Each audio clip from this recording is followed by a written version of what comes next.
Thanking God again. Let's call Jeremiah chapter 42 the pocket, the term for that uncomfortable place in a boxing ring that leaves you in range for your opponent to not only attack you, but to quite possibly knock you out.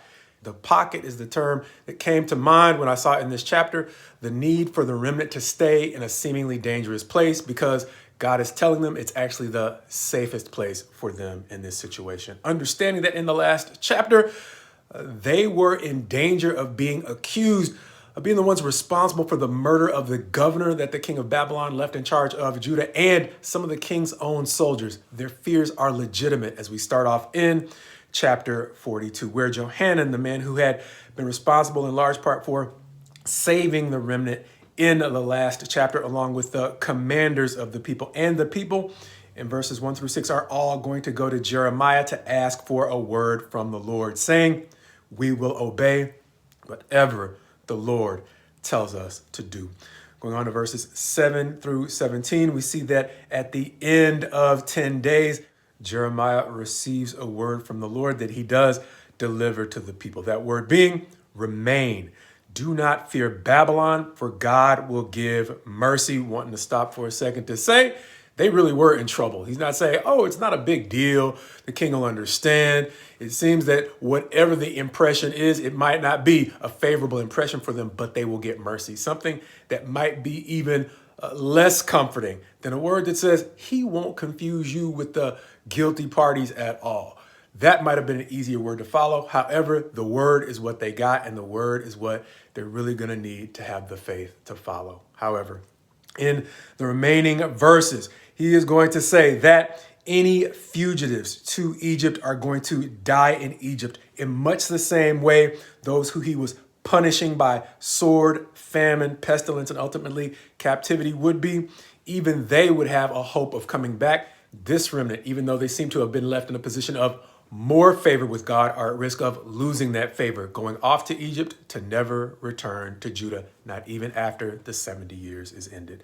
Verses 18 through 22, going on to remind them, do not go, directly speaking to this select remnant on whom he has shown favor.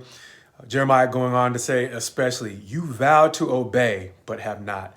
Now, if you choose to go to Egypt, you will die once again by sword, famine, and pestilence, essentially ending up in the same circumstance as the exiles. However, as we said, without hope of return.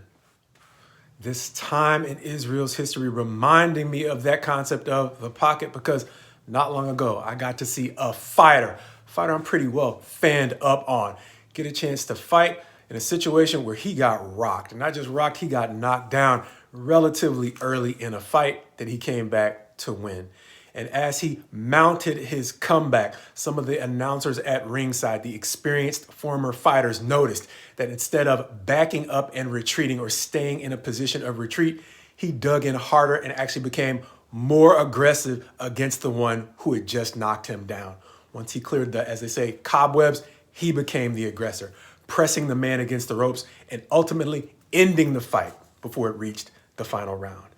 That man had the experience to understand the need to stay in the pocket, even in a situation where life has rocked you.